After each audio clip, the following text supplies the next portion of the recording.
make a living. Crypto is on the rise, making that dough in the crypto paradigm.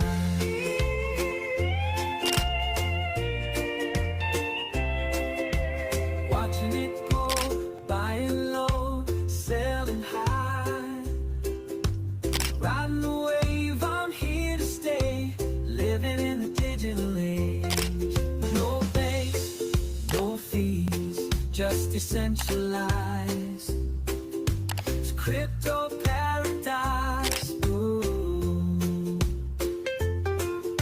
No banks, no fees. Alrighty, let's do this, surfers. Good morning from paradise. My name is Crypto Amaru. We have Crypto Hitman in the house as always, and it is Wednesday, October 15th, tax day for those delinquents and degenerates like myself and Nick who delayed our filing. Can you I gotta believe go. that? I gotta go pay my city taxes by today. My check has to be signed by today. Doing our civic Lovely. duty. Thank us later, Donald Trump. Anywho, happy to be here, guys. Got a lot to cover. I listened to all of Powell's speech yesterday. All of it. So I can impart the bullish, the bearish, the dovish, the hawkish news to you guys. Long story short, we are good. We are all good. So we will cover Powell's speech in great detail. We also have some Binance FUD to cover. Are the exchanges at war with each other? Coinbase versus Binance. Who will win? I think you know who we got our horse betting on. But the biggest news of the day is Richard Hart and Nick are now friends. They are Besties. friends online. They chat with each other. They go back and forth. Being a little facetious, a little tongue-in-cheek, but it was great to see Nick and Richard Hart actually having a meaningful, substantive discussion about marketing around Pulse Chain. Love to see that, so we will cover those tweets and what we think it all means as the show progresses. So, all right, why don't we start with Powell, because if you guys don't know this yet, Powell and the Fed moved the markets like no one's business. Yesterday, a little China FUD, little trade war FUD in the morning. Market's looking a bit shaky. And then who comes to save the day in his white cape? Powell comes out. He was doing a conference or a speech. I forget what the venue was. Spent an hour listening to it. But long story short, he confirmed the labor market is still the primary concern. The economy is a little bit stronger than they thought.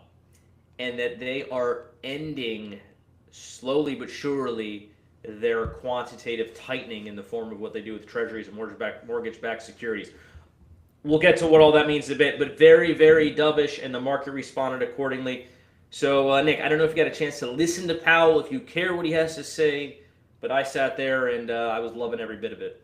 Well, I don't listen to it because I know I can get on here live and you're going to give us the rundown. That's why everybody else tunes in too, right? So the poly market does have the betting odds that by the end of October there will be another interest rate cut, which is good to see. And the betting odds say that there's more cuts for the remainder of 2025 into 2026. And then Powell gets replaced in May. So we'll see how the market's like this. This isn't the next month, the next 3 months. This is the next 6 or 8 months of a lot of QE coming into place. And we've really had the elongated QT that people aren't talking about, switching us from the 4-year business cycle to the 5-year business cycle. Will it impact Bitcoin and crypto like we're seeing it impact the stock markets at all-time highs, like we're seeing it impact gold at all-time highs? History says yes, but we will have to wait and see. I know half of the crypto camp says it's over, and the other half says, hey, we're going higher for much longer than just Q4. I guess keep tuning in. And you know, we're rooting for an extension into 2026. We think the Binance super cycle is just beginning. We think the Pulse Chain super cycle is about to begin, and there's a lot of upside potential. And obviously, it is a lot easier to capture gains if we got another 6, 8, 12 months versus just 1 to 3. Longer cycle, here we come. Guys, it's all going to be fine. Powell yesterday. So we knew the rate cuts were a foregone conclusion, I would say, at this point, because the labor market's still very shaky. The government doesn't have actually data on inflation yet due to the government shutdown. And he was kind of bemoaning that and complaining about that as well. But inflation isn't going to magically reignite itself overnight when it's been trending down and the labor market's weak. So that's kind of been a vanquished beast, I would say, the inflation story. And so he reiterated the concerns of the labor market, and so you're looking at a rate cut. The other thing that he said, which was, I don't want to say surprising necessarily, but it was something that maybe went under the radar a bit. The Fed has multiple ways to boost the economy and help the labor market, right? It's not just the rate cuts. The rate cuts, obviously, they get the headlines, they get all the attention. That is a big, big part of it. But they also have other programs where they're buying up treasuries and mortgage-backed securities and other assets when they want to boost up the economy. That's QE. And then they start selling them off. Or when they start selling them off, that's called quantitative tightening. And they've actually been selling off their assets for multiple years now. And in the last speech Powell gave during the last Fed meeting, he did indicate that they're continuing to sell, but they may be slowing down.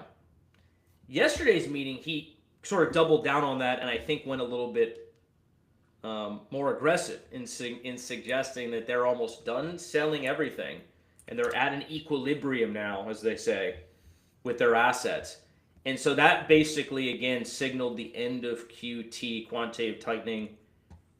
We're in a good spot, guys. Rate cuts are coming. They're going to be done selling these assets. If you guys aren't invested in the stock market, if you guys are not invested in cryptos right now, well, that's okay. You can still get involved tomorrow, but I'm going to tell you, you're about to be very late because I think we're going to see an avalanche of money that was sitting in money markets now flowing into the risky assets.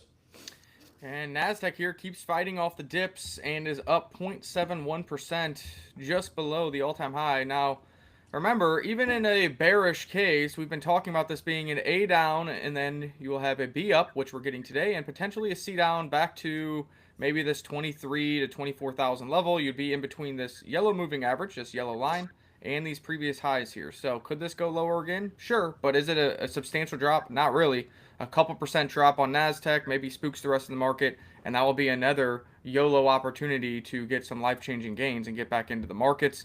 We do know that gold hit the 4,200 mark that we've been talking about. Now, this was kind of my highest expectations. The target was 39 to 4,000. I said we could see a run up to 4,200 just on some euphoria. So I probably would be a seller of gold. Does that mean that we top out right here, right now? No. But this does mean that I think you're going to be able to outperform this gold performance with Bitcoin, Ethereum, or other large cap crypto assets in the coming months. So if you are a big gold trader and you're interested in crypto, this is it. This is where I said the max upside would be.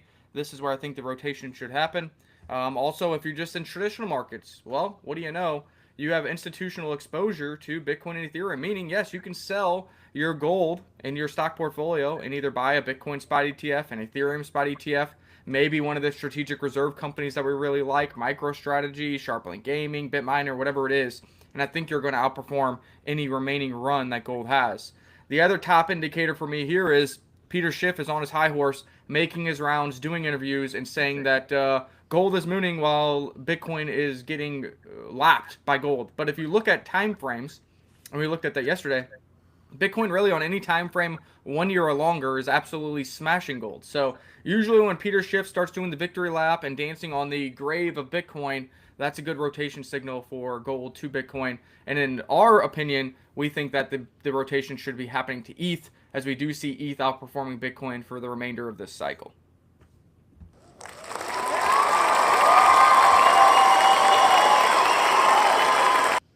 The crowd is cheering for Nick's assessment, not Peter Schiff.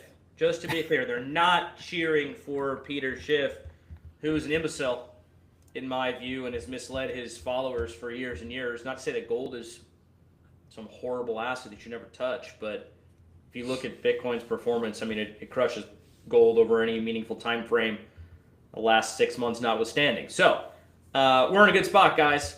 The debasement trade, which is the reason why gold is running so much, is going to trickle into Bitcoin. There's the, multi-week or 2 month delay, I think 8 week or something, normal delay between the gold run and then the Bitcoin run that follows. But man, I like Bitcoin at 2.2 trillion rather than gold at 27 trillion. market cap. I mean, how much higher can the thing go? It's already the most valuable asset times, like, by orders of magnitude times 5 to Nvidia or whatever. So yeah, I mean, good for gold holders.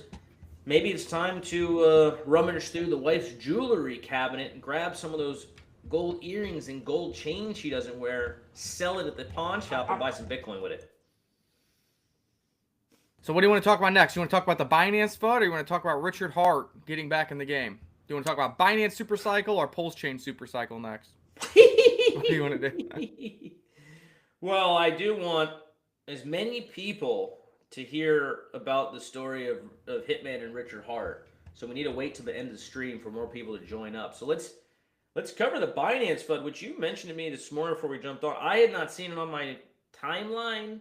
I guess my X timeline is all just like, You weren't in the BSC meme season, that big long 3-day season. That's why. I don't follow those coins, so I don't get the Binance stuff. Apparently, I guess just get like Pulse Chain stuff, and apparently I get a lot of Hamas stuff now.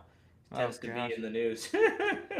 I will say the FUD started based around Binance overcharging crypto projects to be listed on Binance. Now, I told you this FUD, and you kind of looked at me crazy because it's like, maybe we've been on the inside here. Maybe we're insiders for too long. It's like, of course, Binance charges a enormous number of the token supply plus cash, plus you need to own BNB. Like, I thought everybody knew about this, not just for the past year, for the past 2 cycles. That's been the mantra of Binance. And the FUD has gotten so bad that Binance themselves put a spotlight out on how Binance listings actually work, and they go over what the tokens are used for, pre-TGE, post-TGE, marketing, protecting users, etc., etc. So if you want to read those details, feel free to do that. And why did this become a headline news? Well, that's because Coinbase themselves, some Coinbase employees, Coinbase, base OGs were the ones really trying to spotlight and put FUD on Binance and their listing costs for projects, and saying good projects are the ones who should be listed on exchanges, and that's why you build on Base, because you can get on Coinbase for $0. It's like, okay, guys, look, this isn't really much of a story like you said. I don't understand why it's so much FUD, but there is this cancel culture. Redeem all your funds from Binance. Cancel Binance. Like, I don't think that's going to work. I don't think that is the right move, and I don't think this is really news from my perspective. No, this is not news at all. All exchanges charge enormous listing fees, and the bigger, more successful exchanges that have the largest audiences and the largest number of retail traders, they charge the most. Isn't that just capitalism, guys? Right? Like, you built the most successful product. To get onto that product, it's gonna cost you. So I don't see this really being news at all. I don't see this being FUD either. I don't see anyone actually caring enough. Like, this is something that probably bothers projects. Like, if I'm a project founder, I'm like, oh my God, I got a cough of $1 million and 5% of my token supply to get listed on Binance. I don't love that. But from the standpoint of average everyday crypto degens, this is no reason to get your coins off of Binance. If you want to get your coins off of Binance, do it because, the leverage washouts and all the manipulation that goes on over there. Although they did just give massive reimbursements for those people. So, I mean, there's that. But, listing fees I don't think is a real basis for FUD or a cause for concern.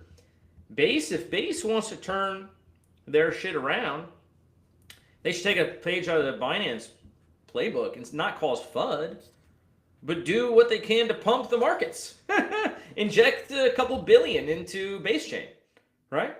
Start pumping and creating, massive runners in terms of memes or perpetual dexes or whatever category is hot right now, and then reimburse everyone who lost money investing in them.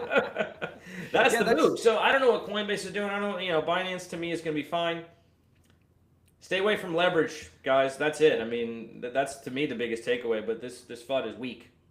Yeah, and I think, those in glass houses shouldn't throw stones. And I think this debate and this heated argument is kind of going on because, well, AI platforms and Binance was kind of pointing to Wintermute and Coinbase being the start of the liquidation crisis. And now Coinbase is swinging back and being like, well, we don't charge our projects 10% of the total supply, and that's scammy and whatever. It's like, look, guys, here's the other thing. Coinbase says that good projects should be listed on exchanges and be supported for free.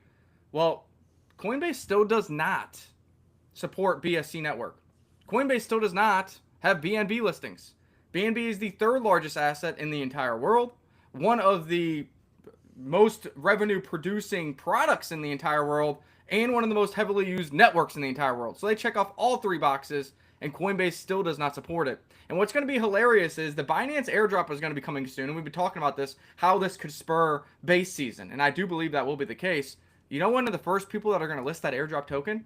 I can almost guarantee it's going to be Binance and Binance US. So, you know, it's your move, Coinbase. If you're going to say some things, you probably need to follow through with it, because literally you don't support the number 2 network in the world, the number 3 token in the world, and the number 1 exchange in the world currently on your platform. Yeah, I couldn't believe that, actually. Yesterday, I had to sell some investments in order to pay my taxes. Fucking Uncle Sam. Anyway, so I was looking to, you know, just deposit some stuff on BSC network, and I'm like, oh, I'll just send that to Coinbase. I don't want to have to bridge, so I'll just check to see if I can send my USDT on Binance over to Coinbase. Turns out you can. I'm like, oh my God, it's 2025, guys.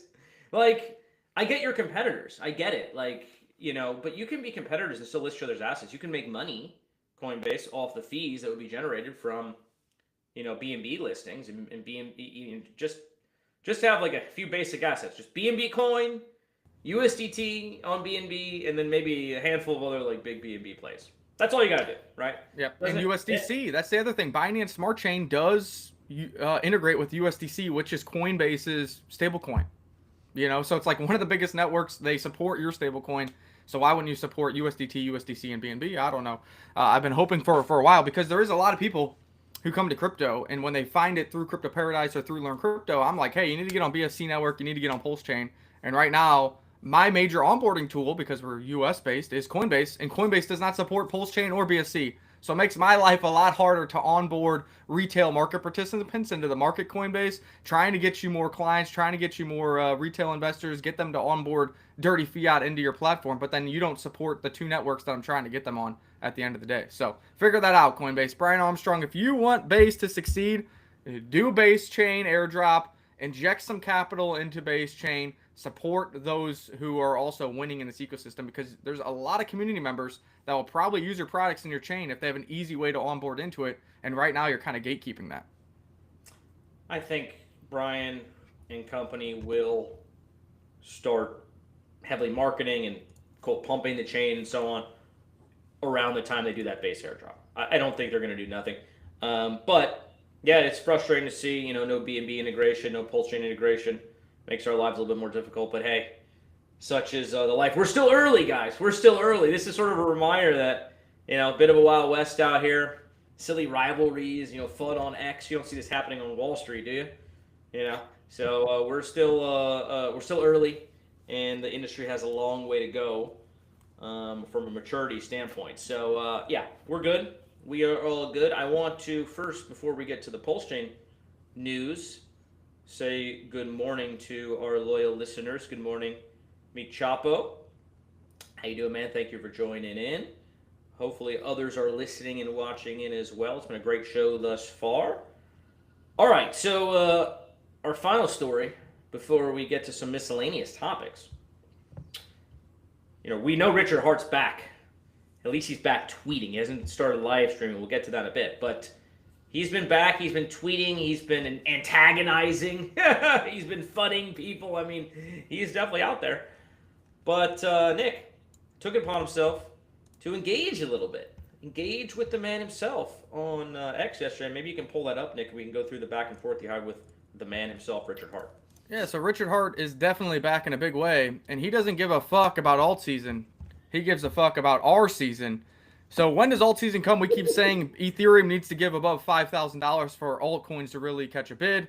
And Richard Hart's saying, look, I don't care when the alt season timing is. I care about our season, implying Pulse Chain season. That's why I've been hinting at the Pulse Chain super cycle and kind of making that joke. So we'll see what he has up his sleeve. Obviously, Ethereum going above 5,000 is our mark for alts to get some breathing room. Obviously, the Pulse Chain Sacrifice Wallet owns 160,000 ETH, so ETH price going up helps speculation for Pulse Chain or future funding of Pulse Chain. But it is nice to see the Chad Richard Hart back. And Richard put out a tweet yesterday, 21 hours ago. Hey kids, some of your valuable and important and always intelligent messages will be responded to in this thread. So try to be less retarded than normal. You might actually get a response directly. Maybe X will even boost you because someone with a high follower count responded to you. So I took the time, I responded, and I laid out what my thesis was for Pulse Chain, and Richard Hart did like it. I said, I believe the tech of Pulse Chain is as good or better than Ethereum. I believe the token utility of your tokens and products are much more benevolent than other networks and their tokens. I believe the community, although salty right now, remember I've been saying Pulse Chain morale at all-time lows, even though prices aren't, is one of the strongest and most convicted in all of crypto. These are all reasons why I discuss and promote Pulse Chain very often. If you ever wanted to come on a live show or do a recorded video with myself, I would leave the nonsense at the door and just talk tech, product, and vision with you. Maybe you get boosted because some random crypto bro with a mongoose eating pizza PFP is interviewing you. And he replied, I agree with everything you said. Rare. So I'm like, oh shit, Richard Hart replied, but he did say rare. So did he just take a dig at me? Like, rarely he agrees with everything I said. And he kind of reread that and thought the same thing. So he replied again, I'm referring to rare as in most comments from anyone are just dumb. Your comment was good. So I think the thesis we've been speaking on Pulse Chain, the vision and the possibility has been spot on. Pulse Chain PLS prices continue to go to higher lows. Some altcoins on Pulse Chain in the face of adversity have put big gains in our pockets, such as PTGC, Peacock, and of course the Surf token. And remember, 2 of these 3 paragraphs are about him doing content, a live show on Crypto Paradise, a recorded video for Learn Crypto, some kind of future interaction with each other. And he did say he agrees with everything I said, not just the first paragraph. So we'll see what happens. We got to manifest it. So if you want Richard Hart to do a live show with us, if you want Richard Hart to do a recorded video with me, if you want Pulse Chain to pump, then interact with this tweet, interact with Richard Hart himself, and let's get him back in front of cameras and evangelizing what we all believe in, and that's Pulse Chain, the core tokens, and the tech behind that network.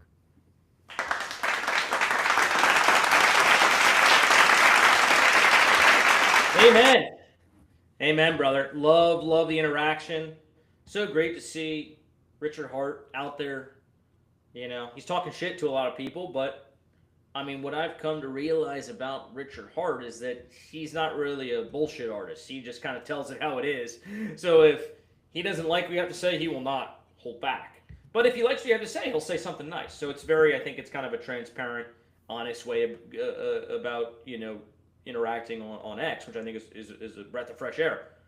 But yeah, let's make this happen. I think even if Richard doesn't come on our show or do an interview with you or whatever, as long as he continues to put himself out there and ultimately does start doing some degree of either interviews and or live streams, that's when I think you see the positive sentiment come back into Pulse Chain. It's when you start to see the community rally around Richard again, rally around each other, stop being as salty, as you say. So that to me feels like a free, let's just call that what it is, that's a free opportunity for Richard to, you know, boost morale and probably prices on the chain. Now, I don't know if there's some gag order or what have you that's preventing you from doing it, but that would be a very, very meaningful and important first step to reviving Pulse Chain. Yeah, and if you want to go to the chat over there, there's some funny stuff. You might not know the inside joke because you probably weren't on that thread, but we'll get to it. I see it. And it is funny. But here, let's just go through. Thank you to you, Ben. Thank you. I don't know for what, but, you know, glad you're here. Having a good time. We got Hans in the house. Is Hans new? What's up, Hans? Great to see you, bud. Cry Faggers United. Yes, that's the inside joke. I'll let you explain it a little bit better. As part of the, you know, replies that Richard Hart was doing, somebody named Corey Costa, I believe is his handle, wrote a massive paragraph, a book, and Richard Hart's reply was pretty much, if I hear you cry fagging much longer, you're going to get blocked. Corey Costa has been a massive supporter of crypto and Pulse Chain for a long time, but he did, you know, fall into the morale that I was talking about, the all-time low morale on Pulse Chain, and kind of was being a crybaby, and Richard Hart wasn't having it. And in this reply, Richard Hart let him know he wasn't having it. And now cry fagging is a new word coined over on Pulse Chain. There is a meme coin for it. It isn't doing all that great, but it's pretty funny. But here is why that comment from Hans is pretty important. When he did that, Corey said, hey, maybe I need to start doing live shows again. You know, he's taking it as a breath of fresh air. He's taking it, the punches there from Richard Hart, and is going to start doing live. And I replied and said, hey, have me on. And Corey actually messaged me in DMs this morning. We are scheduling a time for myself to go on Corey's live stream on his revitalization live stream. I'm sure we'll joke about the cry fagging thing. And then I said, hey, you have me on, and then we'll have you on Crypto Paradise later date. So we're doing our best to be involved with the action over on Pulse Chain, get on people's live streams, talk about Pulse Chain, talk about various projects on Pulse Chain, and we're going to have those people on as well to keep you in the loop so you guys can have some laughs, some joys. But again, you're staying in the trenches because everything that happens in crypto, this is what stocks don't have. You have this platform on X, on TikTok, on YouTube, where there's drama, there's inside information, everything is being posted, and you need to be in the trenches. You need to be rubbing elbows to kind of get ahead of the next narrative, the next curve, and the next opportunity in crypto. And that's why crypto is so beautiful for retail players. You can't do this in traditional markets. You can't find upside from inside jokes, from live streams, and really rub elbows with billionaires while you're sitting here, in your underwear doing live streams. That is something that crypto provides an opportunity for, and we're diving right into it. So maybe manifesting something with Richard Hart, definitely doing something with Corey. And, hey, he took a left hook from Richard Hart, calling him a crybaby, a cry fag, and saying he's going to block him. And he's rolling with it. He's going to get live here soon. Let's go. Yeah, man. I love it. Love to hear that story. And hopefully we do get Corey on the show, and you can go on his show and, help boost Pulse Chain together. That's the thing. That's what, to me, cry fagging goes back to. If you're a founder, right, you see this in the lowest of the low caps, and you see this in the, Ethereums of the world. When price is languishing, people have a tendency to say, okay, leader, fix it for me. And we're guilty of it too. I mean, we all are to some degree or another. I like to think we have a little bit more context and nuance behind our thoughts and suggestions. But, Richard is the founder, public-facing founder of a chain that's not been performing well in the last couple months. He's probably taking a lot of flack. Like, why aren't you pumping my bags, bro? That's fundamentally what it comes down to. Other people telling Richard, why are you not pumping my bags, bro? And I think he's probably sick of it. And he's probably saying to folks, in his tongue-in-cheek way, what are you doing? What are you doing to help the chain? Now, obviously, look, not everyone's going to have a big of a mouth, microphone and can't do as much. But sure, but everyone can do something. And I know at Crypto Paradise, we're doing a lot. We onboarded how many people into Pulse Chain through the launch of Surf? Yak DAO's on Pulse Chain now. Bear AI, we just helped to launch. Plenus Moon, these are all projects that probably would have done BNB Chain, maybe Solana. But we rolled up our sleeves, we did what we could, and helped to convince these projects to take a risk and go on a Pulse Chain. So everyone can do something instead of just cry fagging to Richard Hart to pump our bags. Yeah, I mean, that's the biggest thing. We're here day by day onboarding people into assets we like. And the assets are on Pulse Chain, they're on BSC, there's some on others. But every time we do that, we're onboarding some people, and you're spot on there. Sometimes there's just, outside of you pumping in your own money, there's not, the market is talking. You got to let the market do market things. Like, do we think Surf is expensive where it is right now at 600K market cap? No, I think it's extremely cheap and extremely undervalued, but some of that is outside of control. But what I do know is we're working for it. We're putting our own money into buy and burns. The DAO's voting to add LP. The DAO members continue to grow. Nobody's really leaving, and you got to let the market do what it's going to do. And, cry fagging. It's pretty hilarious, and here's proof in the pudding. Here's Corey Costa's big reply. Shout out to him. 24,000 followers. And here's Richard Hart. If I see your ass cry fagging about me not being here one single more fucking time, I'm leaving your ass blocked. ...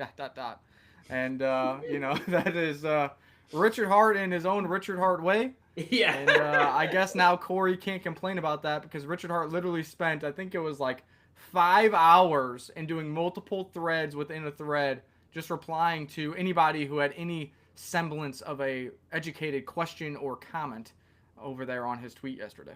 I think, I'm coming to this realization of Richard. I think he understands that old adage about advertising and marketing maybe better than maybe anyone in the space, right? Which is, there's no such thing as bad press. There's no such thing as bad press, right? And by that I mean, even if you're out there insulting people, being kind of an asshole, let's go for what it is. I'm seeing influencers now who I know are not into Pulse Chain. They're now talking about Richard Hart. I saw our boy Coach K. Fuck Richard Hart. This, that. I don't think he's ever been in Pulse Chain. He's not a Pulse Chain guy. He's now talking about how many people in crypto are talking about Richard Hart because of the way he sort of comports himself on social media. So isn't that also a form of marketing? Now, you could argue, hey, that's going to turn off some people, and maybe you should be more political and diplomatic. Okay, sure, maybe. But I don't know. I think if he was, a buttoned-up politician, you wouldn't see guys like Coach K and others talking about Pulse Chain nearly as much. So all news is good news. There's no such thing as bad press, and I think Richard Hart understands that better than anyone. Yeah, here's Coach K's reply, and the timing was pretty interesting. I actually replied to this. That's why I was able to pull it up. Told you all Richard Hart was a full-on scammer and a piece of shit. Told you all in 5 years, Hex, PLS, PLX would all be dead. Well, they're worth hundreds of millions of dollars, so I don't agree there. I have real reasons why. You mocked, hated, etc., but I pointed out no product or service. Now your saver gaslights you and shows he never gave a fuck. That is exactly what he said. All press is good press because Coach K has never talked about really Pulse Chain probably in the past 5 years, and now it's on his timeline for 3,000 views. I replied, weird timing considering his recent activity. Beating the SEC in court, the Interpol case update, and Pulse Chain blue chips putting in higher lows while burning supply daily. So what's interesting is, people talk about what is going to be the most hated rally in crypto. And after the liquidation crisis, if we V-shape recover here, it's going to be pretty hated because a lot of people got liquidated and now they're going to watch all the assets that they owned, go much higher. And those people were leveraged long. Imagine what happens if Richard Hart does win, if Pulse Chain does go up, when it starts going up. Because you have people like this just commenting because Richard Hart said, hey, ask me any question you want and I'm going to spend 5 hours replying to you. And this is what no Pulse Chainers put out here on a tweet. So ironic timing. I think this will be one of the most hated success stories in crypto. And it will be a cycle or two from now where these same people could be joining Pulse Chain and Richard Hart, just like they did the exact same thing to who? To CZ and Binance. I guarantee, maybe not Coach K, but out of the group, Rand Nooner, Coach K, Ivan, all those influencers, it was literally like 50% of them that said the same thing about CZ and Binance. Scam exchange, don't put money on there, don't trade on Binance, don't trust CZ, he's a criminal, fraudster, you're all going to lose all your money. And now we're sitting here 8 years later, Binance is the #1 exchange, if not #2. Binance has U.S. approval with Binance US. Binance has non-KYC perps where U.S. citizens can use it with Aster. CZ runs, he's probably the biggest marketing component of all of crypto. CZ went to jail for you for 4 months. He's out. He's free. Rubbing elbows with Donald Trump, going to get a pardon. So, I mean, it's just hilarious how these things return. And this is why I've said Pulse Chain reminds me a lot of BSC. Will I be right? Will Pulse Chain have glory? I think it's going to have some semblance of a rally because it has so much Ethereum. But if it has true glory, we will wait and see. But just remember, these same people said the same thing about Binance and CZ 8 years ago. Some of you just weren't here to see it. You know what this kind of reminds me of a little bit? It reminds me when your really smart and sophisticated friends on Wall Street are convinced Bitcoin is a scam. They're so smart. They know so much about financial markets. They're insiders, you could say. And to them, nothing is more legit than the S&P 500 or whatever financial instruments they're involved with in their day-to-day work. And so Bitcoin must be a scam. Similar to these big influencers, right? They have their assets. They love their insiders. They're smart. These guys are all smart. Let's not kid around. They know a lot about the industry. But maybe they've deluded themselves into thinking that certain elements are a scam just because, hey, I don't like that guy. I don't like that guy, Richard Hart. He's a bit of a jerk. I was guilty of it too, actually, for a while, until I started to pay much more attention to Pulse Chain and started to dig into it a bit more, thanks to Nick here. But, take what a lot of these guys say with a grain of salt. There's always vested interest behind it. They have their bags that they're looking to pump. It is a bit of a zero-sum game out here trading. When one bag is pumping, theirs maybe isn't. And so, take everything with a grain of salt, guys. But to me, look at the crowd. Look at what the market says. Don't look at just what a handful of influencers say. That's how you end up winning, and that's how you outperform rather than just being a member of the herd in the crowd. Let's look at some charts here to kind of back up our convictions. Here's Bitcoin chart here. We've, of course, had the liquidation crisis. We're trying to hold levels here back up to 112,000. Gold to 42. Come on, Bitcoin. That 60 to 80 day delay would be nice. Get yourself ripping and roaring, please. We need MicroStrategy to be buying more than 220 Bitcoin for that to happen. We need retail to come into play. Like, when's the next country buying Bitcoin? We shall see. But, we have a lot of people calling for the top. They said the top is in. This was the last hurrah. This was the last all-time high. And now downward for multi-year bear market. I don't see it that way. I think this is all a big consolidation. But I do not believe that Ethereum or altcoins are going to make their push until Bitcoin really gets to a new all-time high. You need to break out of these levels, get fresh euphoria, get fresh speculation, get fresh hype, and that doesn't happen. Usually when Bitcoin consolidates here, that's great.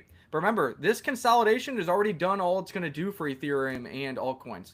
This consolidation here is what led Ethereum from $1,400 to new highs at $4,800. Now we need Bitcoin to get to 130, to 150, have Ethereum break above 5,000, get to 7,000, 8,000, 10,000, and that's when altcoins and everything else really can get the next leg up that we're all looking for.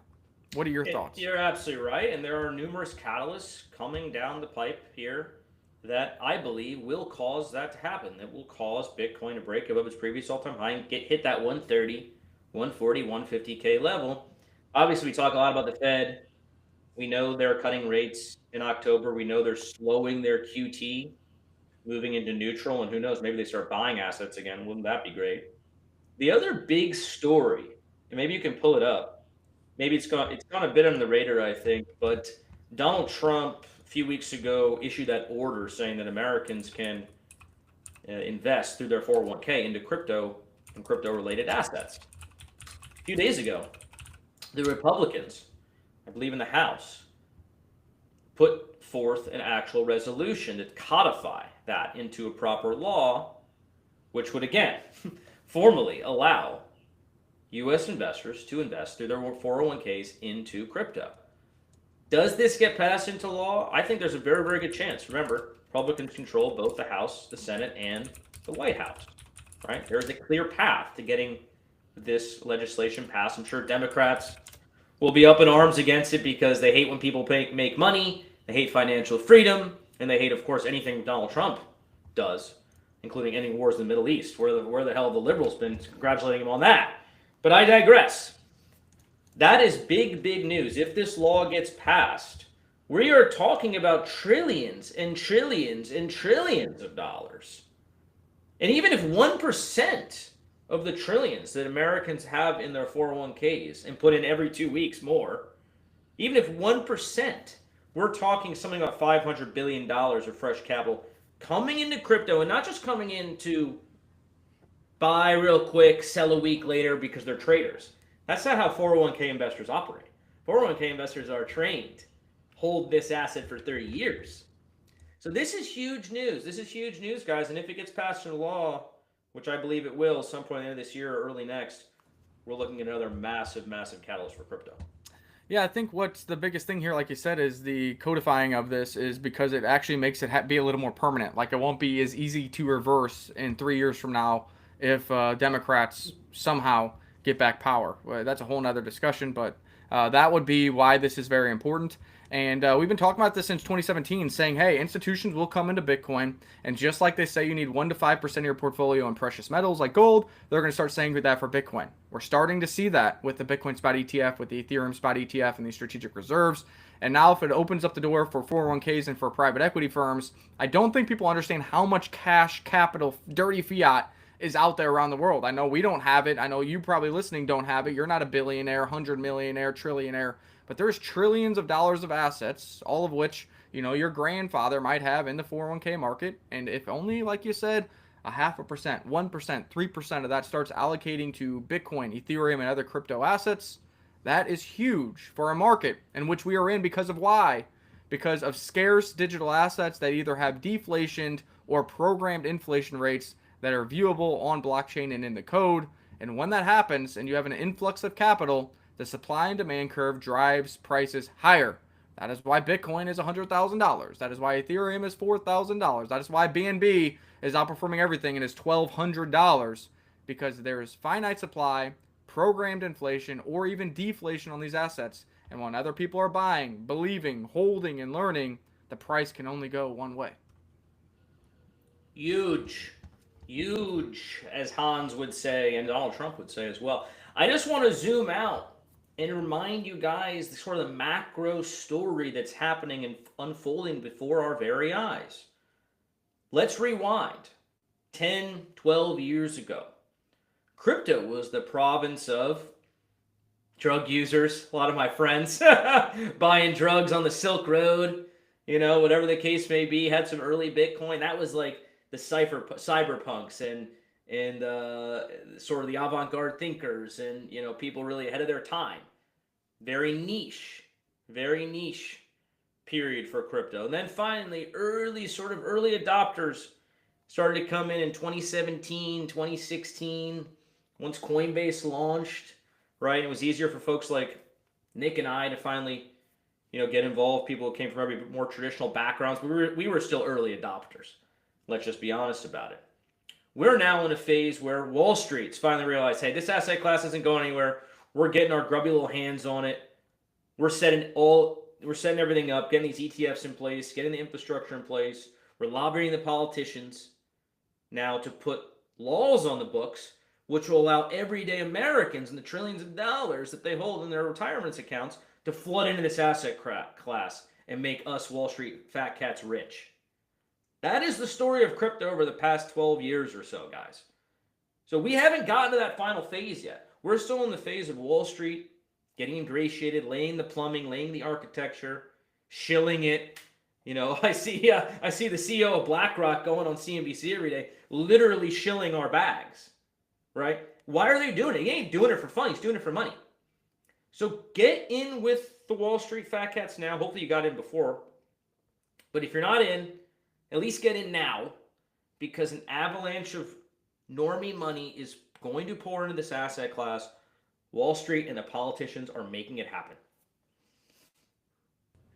I agree with everything you said, and we've kind of gone over everything we wanted to go over for this live show, but I wanted to bring up one last thing, because this reminds me a lot of what happened at the doldrum of Ethereum before the last rally. Do you remember when we were telling you to buy Ethereum at $1,400 and everybody was begging for just a 2x on Ether? Please, can we just get 4,000 ETH? I don't think it's even going to happen, but is it possible? Well, now I'm seeing on the timeline that people are bullish ETH, but they're like, please, I think we're going to get $7,000 ETH in 2026. Like, that's some going out there far-fetched prediction. That is less than a 2x above previous all-time high. Remember, the previous all-time high on Ethereum is somewhere between 4,800 to 5,000, depending on the charts, and that occurred in 2020 or 2021. And now people, Mike Investing, all these big name investors, 100,000, 200,000 followers are like, Ethereum to $7,000 by 2026. I saw somebody say Ethereum to $8,000 by 2027. That isn't going out on a limb. That is literally a pump for ants. Get the pump for ants out of here. Where's the conviction? And these are the same people who will get all the followers, who get the investment. Look, 7,000, that ain't shit. That's not even a 2x of previous all-time high. If Ethereum doesn't go to 7,000 by the end of this cycle, I will go on stage and cut my wiener off and eat it like McAfee was supposed to do with Bitcoin, because that is literally a pump for ants. That is nothing. And the fact that this gets praised as going out on the whim, major predictions, holy cow, can you believe it? Eat the 7,000. This is the same type of thing we were feeling and hearing when Ethereum was in the doldrum at like 1,400, and it ran from 1,400 to 4,800 in just a couple months, leaving all the doubters behind. And I think Ethereum is poised to do that once again. Get your pump for ants prediction out of here. We want pumps for chads. Remember what happened to Ethereum in the last cycle, guys? I think you could argue, anyway, that it bottomed out at $90. I remember seeing $90 ETH in December 2018. Okay? And it started slow grind up. Maybe you can pull up the long-term ETH chart. But from $90, ETH ran to 4,800 in May, I believe, of 2021. Okay? So what is that? A 40x? I don't even know the math on that. It's a tremendous multiple on Ethereum, that cycle, right? From the bottom to the top. Now, I don't know where you want to consider us starting at the bottom this cycle. I think ETH hit like $1,400 at one point during the, I don't know when that was, but the FUD around FTX or something like that. ETH did bottom out pretty dramatically. Or you can even say, hey, you know, $1,800 where it was not that long ago. I don't know if we have a 40x in the cards, but I think we got a solid 10x. Like, that's not even going out on a limb. A 10x from the lows. Historically, it would go much higher. So, yeah, this ETH to 7,000, everyone's got a little PTSD. No one wants to go on a limb, and they prefer to make their predictions for ants, but we're out here doing predictions for chads. Yeah, I mean, the low literally was in April of 2025. This year, on the Terra FUD, got down to $1,400 ETH. We got official buy here, trying to get you long at $1,700, $1,800 right before the big move up to 4,800. When we were down here, people were either saying Ethereum was dead. Then we had the first move to where we were buying, and people were like, please, can we get a 2x, 3,600, 4,000? And then we went beyond that to 4,800 literally in the matter of months. And now they're calling for 7K. Yeah, if we go back here, this is what you're talking about. Let's not even go back that far. You don't need to. Here's the COVID crash, March 2020. Ethereum went from $90, and then by the end of the run, literally May of 2021 or November of 2021, you hit $4,800 twice. From $90 to $5,000, not once, but twice. But now we're begging for a move from 4,200 to 7,000 by the end of the cycle. Again, remember, Ethereum has not seen a new all-time high in 5 years. 4,800 was the all-time high. Bitcoin is already 2x its all-time high. Ethereum is literally not even at its all-time high. And now you're predicting that Ethereum is going to do less than a 2x? If you believe that the crypto market isn't over and Bitcoin, because if he's predicting Ethereum 7,000, that means he's going to see Bitcoin going to 130, 150, 200. If Bitcoin does that and Ethereum does less than a 2x of its previous all-time high, number one, that doesn't make any sense historically. But number two, Ethereum is essentially a complete and utter failure this cycle. Yeah, that ain't going to happen, folks. It's going to break above 7,000 at some point this cycle. I want to go back to actually to the 2021 chart, if you don't mind, because there are parallels playing out before our very eyes. People may wonder, well, why did Ethereum run from 90 to 5,000? How did that happen? Was it because of the 4-year cycle? No, it was because of Fed policy. It was because of the economic cycle. It was because we went from, normal interest rates to zero during COVID. We went from, people struggling, putting masks on, worrying about their, parcels getting delivered to their house with COVID on it, to next thing you know, government's handing out $1,200 checks. Not saying that's going to happen again this time, but we are in a sort of a parallel scenario here, with finally being in the eve of quantitative easing and lower interest rates, right? And the business cycle still having, I think, at least another year or two to go. And the stock market still running. Gold, all-time highs, right? So there is a lot of similar parallels, namely around Fed policy, that we're finally moving into now, right? That were true back then, which caused that massive pump. So hang on to your hats, guys. Fed's going to come save us like they always do. 4-year halving cycle is dead. Yeah, I mean, there's the $90 dip from COVID. Then you start your rally for your bull market. And here's where we kind of could be if we are in an extending cycle right around where we were in August, September of 2020, where you had the run up, but you're trying to put in new highs, you're consolidating, you had a couple major wicks downs, and then offward and upward to the parabolic move for ETH. So we shall see. Hex is over here saying, guys, put me down. October is dead. I will say I think we're actually about flat for Bitcoin on October so far, and there's still 15 days to go, and we had the largest liquidation crisis in the history of crypto. I think being flat for the month isn't necessarily too shabby. And again, a lot can happen in crypto in 2 weeks. We got 15 days. Actually, 16 days. I think there's it's a month with 31 days. Yeah, because Halloween. But in any event, we're good, man. We're good. I know you're kidding around because you're a perma-bull just like us. But, the outcome thus far for October, I think lends additional credence to our theory that, the 4-year halving cycle is dead. Everything that we known previously, with the market being run by basically just, retail investors, that's over and done with. We're in a little bit more of a sophisticated market on one hand. On the other hand, we're in a market that's now dominated by leverage traders, perpetuals, and then the market makers and the exchanges that manipulate the price up or down. And so we thought October was looking good. Hey, we did hit $126,000 Yeah, Bitcoin we did go to a not new that all-time long high. ago. That was a week, right? 2 weeks ago, that was all-time highs. And then, bam, 20% crash because of the leverage washout. So this is kind of the new world we're living in, guys. I think we're going to have a lot of volatility, ups and downs, but ultimately, long-term, you zoom out and you're going to see the kind of slow grind up rather than, big crash in a multi-year bear market coming up in a few weeks or whatever. Yeah, we'll see.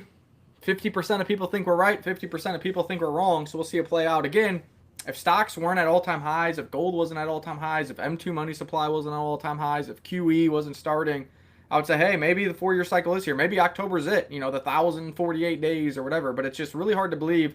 That would essentially say that crypto as an industry is becoming a failure and obsolete when we're seeing institutions in a big way just now figuring out how to get the tooling done to get into crypto, because everything else is pointing towards prices going higher when you're talking about the value of the USD terms. So it would only make sense historically for Bitcoin and crypto to catch a bid, and those are the sectors right now that are getting the most institutional adoption.